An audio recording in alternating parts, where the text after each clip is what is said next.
오늘은 짧은 이야기로 한번 말씀을 시작해 보고자 합니다. 어니스트 시튼이라는 사람이 쓴 인디언 복음이라는 책에 나오는 아주 짤막한 이야기인데요. 미국의 한 시골 멕시코 시티의 시장에서 양파를 파는 노인 한 사람이 있었습니다.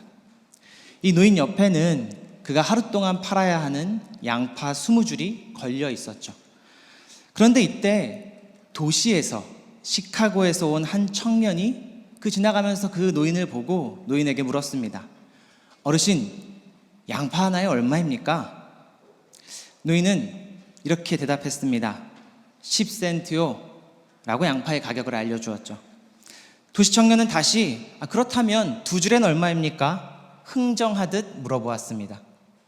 노인은 두 개니 당연히 20센트요 라고 대답했죠.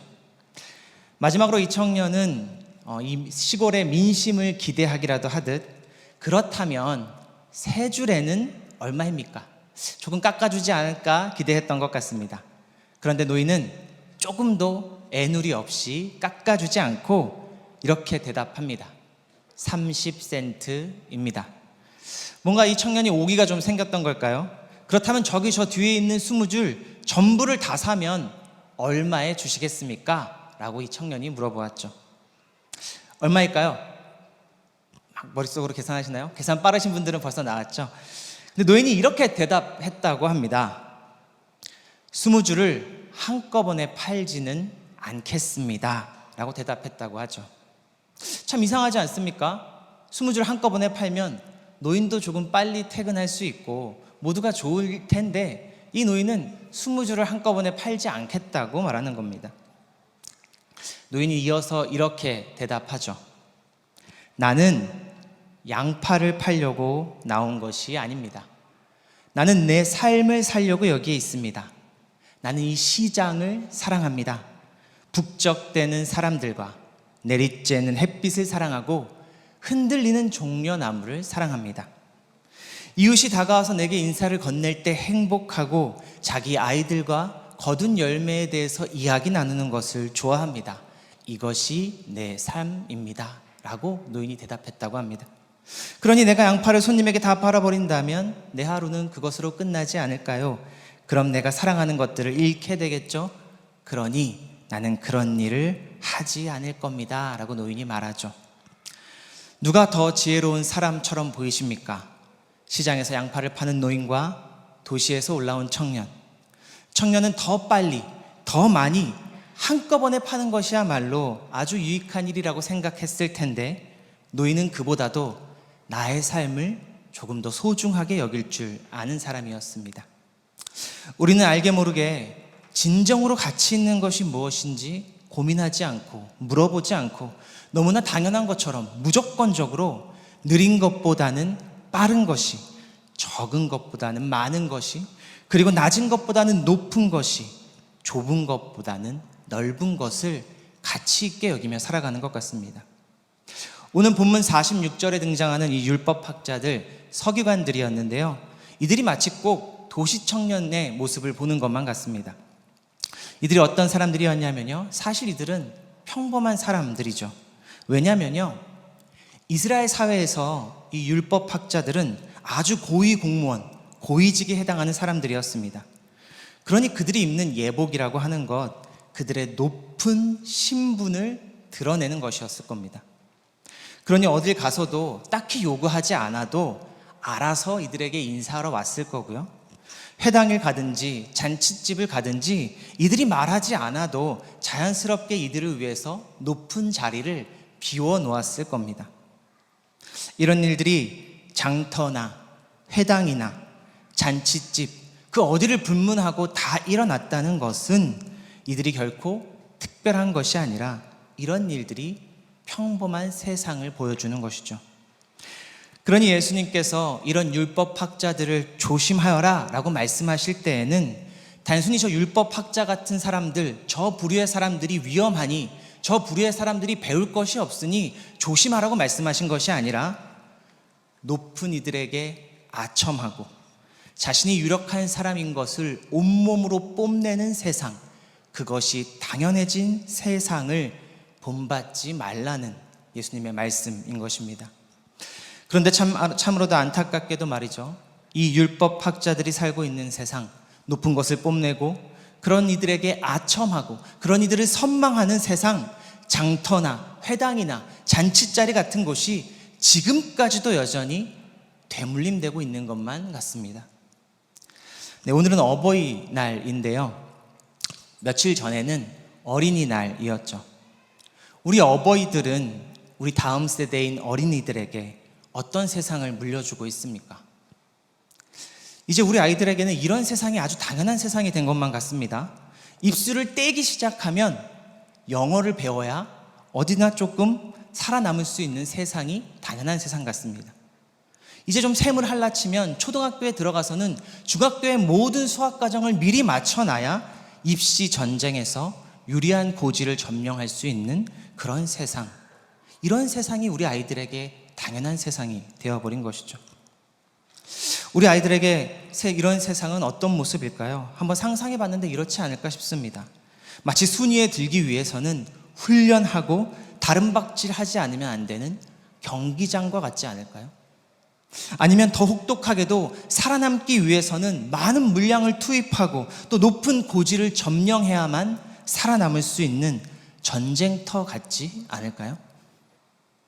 혹시 우리가 이런 세상, 경기장 같고 전쟁터 같은 세상을 우리 아이들에게 물려주고 있는 것은 아닐까요? 이번 어린이날은 특별히 100주년이었다고 하더라고요. 100주년이 되는 날이었는데 이 100주년을 맞아서 또 코로나도 풀리다 보니까 참 많은 행사들이 열렸다고 합니다. 그중에서 제게 제일 인상 깊은 행사 하나가 있었는데요. 무엇이냐면 100년 전에 방종환 선생님께서 이 어린이날을 제정하면서 선포하셨던 어린이날 선언이라는 게 있습니다. 그런데 이것을 오늘날을 살아가는 우리 아이들에게 직접 한번 우리를 배경으로 만들어 보라고 하는 그런 대회가 있었습니다. 행사의 제목은 무엇이냐면요, 우리가 다시 쓰는 어린이날 선언입니다. 우리 아이들이 뭐라고 썼을까요? 100개의 당선작이 있었고요. 제가 이 말씀 준비하면서 100개를 다 읽어보았는데요. 한 50번쯤 읽을 때였나요? 와, 눈에서 막 눈물이 나더라고요. 기성세대로서 우리 아이들에게 참 미안한 마음이 들었기 때문에 그렇습니다. 제가 100개는 다 이야기할 수 없고 5개만 말씀드려볼게요. 우리가 다시 쓰는 어린이날 선언. 학원을 조금만 가게 해주세요. 경쟁 사회로 내몰지 말아주세요. 어린이들에게 더 넓은 세상을 보여주세요. 어린이의 이야기를 끝까지 들어주세요. 매일 한 번 이상은 크게 웃을 수 있게 해주세요. 입니다.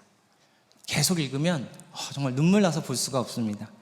저는 우리 아이들이 만든 이 선언문을 보면서요, 설교 초반에 말씀드렸던 인디언 노인의 이야기가 떠올랐습니다. 왜냐면요, 우리 어른들이 마치 도시에서 온 청년처럼 아이야, 느린 것보다 빠른 게 좋은 거야. 적은 것보단 많은 게 좋은 거야. 낮은 것보다는 높은 사람이 돼야지. 좁은 길 말고 여기 넓은 길이 있단다. 그런 세상을 물려주고 알려주려고 할 때에 이미 아이들은 그런 것보다 자신의 존재가 훨씬 더 소중하다는 것을 알고 있더라고요. 그리고 자신의 존재가 빛나는 그런 세상을 꿈꾸고 있더라고요. 저는 이런 지혜로운 아이들이 자신의 가치를 그들의 성적표에서 찾지 않게 되기를 바랍니다. 저는 우리 청소년들이 대학교의 이름에서 자기 가치를 평가받는 일들이 없기를 바랍니다. 저는 우리 청년들이요, 직장이나 연봉 얼마라는 것에 그들의 인생의 가치를 평가받게 되지 않기를 원합니다. 마찬가지로 이 어버이 주일, 우리도 그렇지 않습니까? 우리 엄마 아빠들, 지금까지 내가 모아놓은 재산 혹은 내 아이에게 물려줄 유산이 나의 가치를 결정한다면 얼마나 서글플까요? 그런데 그것은 내가 아닙니다. 우리는 율법학자들이 당연하게 여기고 또 마음껏 누리던 그런 세상을 조심해야 합니다. 예수님께서도 오늘 말씀 47절에요. 이런 율법학자들의 세상, 이 당연하게 되어버린 이 악독한 세상의 비극과 끝을 분명하게 보여주시고 있습니다. 우리 47절의 말씀 함께 같이 읽어보겠습니다. 시작. 그들은 과부들의 가산을 삼키고 남에게 보이려고 길게 기도한다. 그들은 더 엄한 심판을 받을 것이다. 아멘. 높고 강한 자만이 살아남고 그런 자들을 선망하는 세상이라면 과부처럼 연약하고 낮은 사람들은 다 빼앗기고 고통받을 수밖에 없을 겁니다. 능력과 외모만이 중요한 세대라고 한다면 긴 옷을 입고 길게 기도하는 율법학자 같은 겉만 번지르르한 사람들이 득세하게 될 것입니다. 그런 것은 결코 천국이라고 말할 수 없겠죠. 예수님께서는 이렇게 율법학자들이 당연히 누리고 당연하게 생각한 세상을 하나님의 심판 아래 있다고 말씀하십니다. 그렇다면 반대로 성경은 천국에 대해서 우리에게 어떻게 알려줄까요? 성경에 대한 말씀 계시록 21장 3절의 말씀인데요, 제가 읽어드리겠습니다. 보아라, 하나님의 집이 사람들 가운데에 있다. 하나님이 그들과 함께 계실 것이요 그들은 하나님의 백성이 될 것이다. 하나님이 친히 그들과 함께 계시고 그들의 눈에서 모든 눈물을 닦아주실 것이니 다시는 죽음이 없고 슬픔도 울부짖음도 고통도 없을 것이다. 이전 것들이 다 사라져 버렸기 때문이다. 아멘. 천국은 어떤 곳입니까? 남들보다 빠르고 더 많이 갖고 높은 자리를 차지하고 넓은 곳에 살 수 있어야만 행복한 곳이 아니라, 천국은 하나님께서 나를 다스려 주시고 나와 함께 하시는 것, 내가 하나님의 백성이라는 그 이유 하나만으로도, 그 진리 하나만으로도 자유하고 행복한 곳이 천국임을 믿으시기 바랍니다. 천국은 남들보다 빠르다고 해서, 더 많이 가셨다고 해서 행복한 것이 아니라 하나님이 함께 하시기 때문에 우리에게 행복한 곳입니다. 그렇다면 우리가 다음 세대에게 물려줄 것은 어느 곳이어야겠습니까? 더 많이 가져야만, 더 빨리 뛰어야만 행복한 곳입니까? 아니면 하나님과 함께 할 때 누구랑 고통 없이 슬픔 없이 행복한 세상입니까? 저는 바라고 소망하건대 우리 아이들에게 천국을 물려주고 싶습니다. 사랑하는 성도님들, 우리 자녀들에게 천국을 물려줍시다. 그러기 위해서 저는 우리 아이들에게 율법학자들이 득세한 세상이 아니라 정말 하나님께서 함께 하시는 천국을 물려주고 싶습니다. 그러기 위해서 우리가 먼저 긴 옷이 아니라 그리스도의 거룩한 성품의 옷을 입어야 합니다. 그러기 위해서 우리가 먼저 인사받는 자가 되기를 바라기보다 하나님을 예배하는 자가 되어야 합니다. 그러기 위해서 우리가 먼저 높은 자리를 탐내는 것이 아니라 낮은 자리에서 겸손한 순종을 택할 줄 알아야 합니다. 그렇게 우리는 넓은 길을 찾는 것이 아니라 좁은 길을 믿음으로 걷는 순례자가 되어야 할 줄로 믿습니다. 오늘 말씀의 제목은 무엇이냐면요, 하나님의 셈법입니다.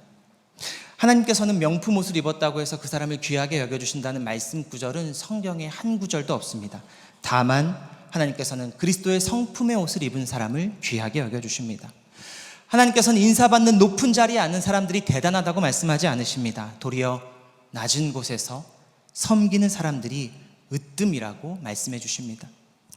그렇게 믿음으로 좁은 길을 걷는 사람들, 십자가를 등에 지고 예수 그리스도를 따르는 사람들에게 하나님께서는 그들의 길이 시온의 대로라고 말씀해 주시고 그들을 그 길로 인도해 주시는 것이죠.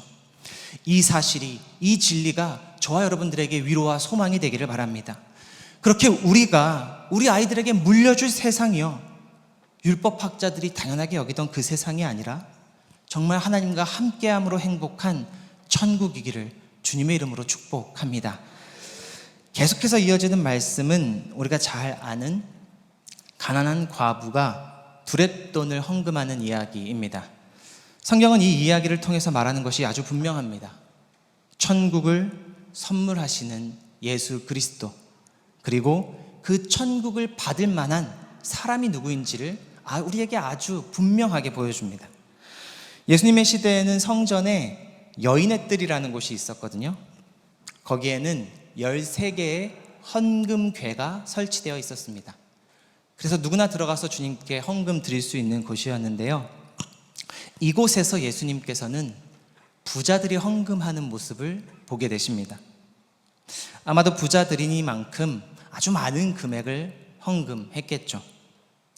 그리고 당시 화폐는 지폐가 없고 다 동전이었으니 그들이 헌금할 때는 그 소리도 참 요란했을 것 같습니다.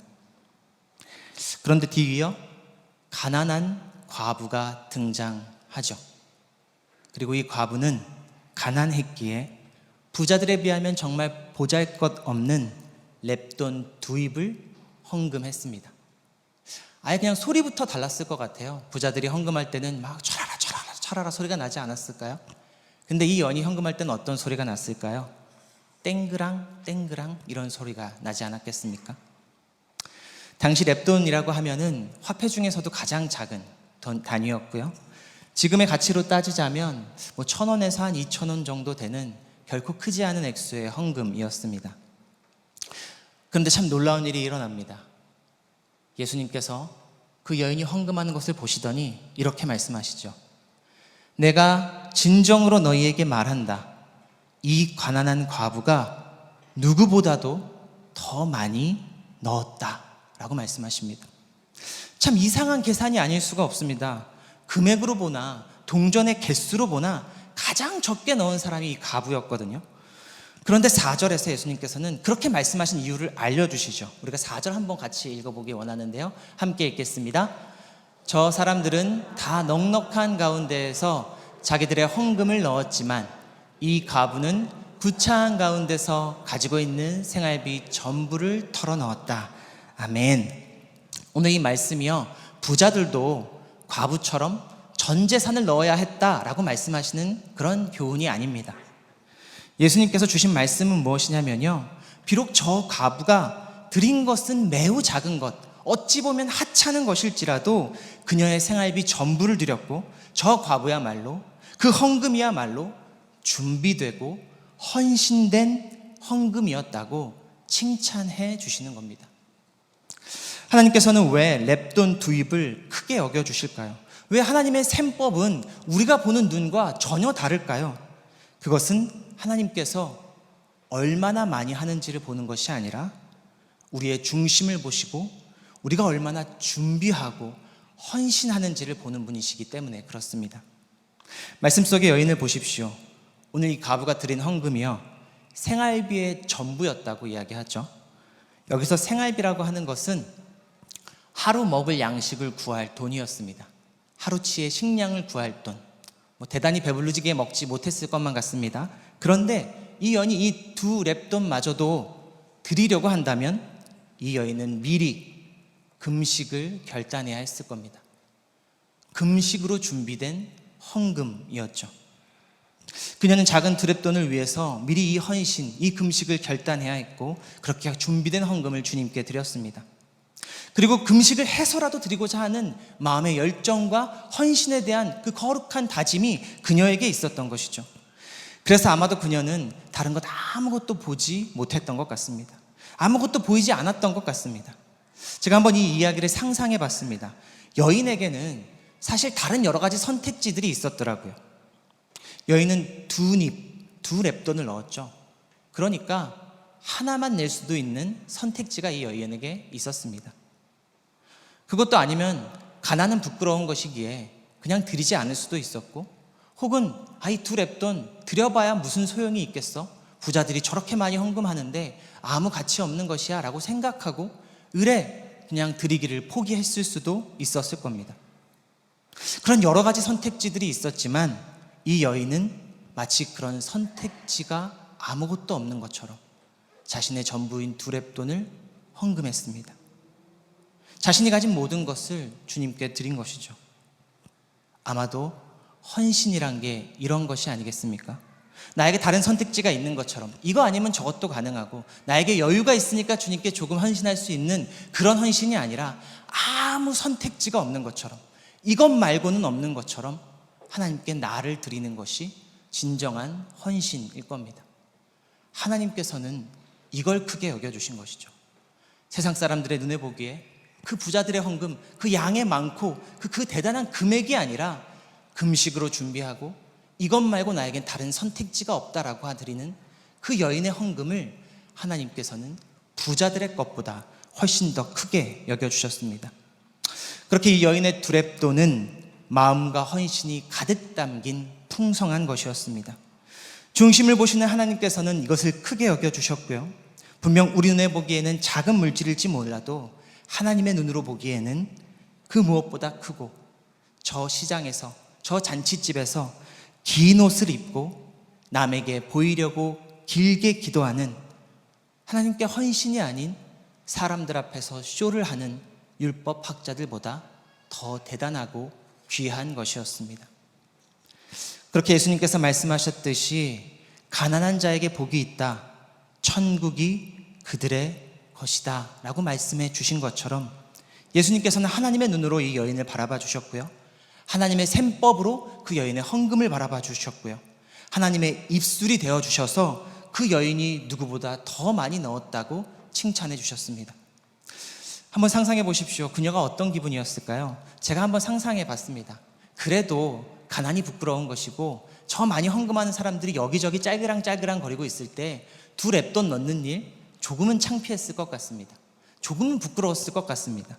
근데 그때 예수님께서 그 여인에게 이 여인이 누구보다 많이 넣었다라고 말씀해 주시는 겁니다. 그 여인이 천국을 경험하지 않았을까요? 부끄러움은 다 사라지고 나 이것이 전부인 것을 알아주시는 분이 계시는구나, 하나님과 함께하는 그 경험을 그 자리에서 하지 않았을까요? 그렇게 여인의 뜰은 그 여인에게 천국이 되었습니다. 사랑하는 성도님들, 하나님께서는 우리를 중심과 그 마음을 보아주십니다. 그리고 예수님께서는 그런 하나님의 눈으로 여인을 바라보셨고 하나님의 입이 되셔서 여인에게 천국을 선포해 주셨듯이 우리도 하나님의 눈으로 세상을 바라보고 하나님의 셈법으로 우리 이웃들을 바라본다면, 그렇게 하나님의 입술이 되어서 말씀을 선포하고 복음을 선포한다면 우리를 통해서도 천국을 경험하는 놀랍고도 위대한 일들이 이루어지게 될 줄로 믿습니다. 그렇게 우리 자손들에게, 우리 친구들에게, 우리 이웃들에게 천국을 선물하는 복의 통로가 다 되시기를 그리스도 예수의 이름으로 축복합니다. 우리 함께 기도드리겠습니다.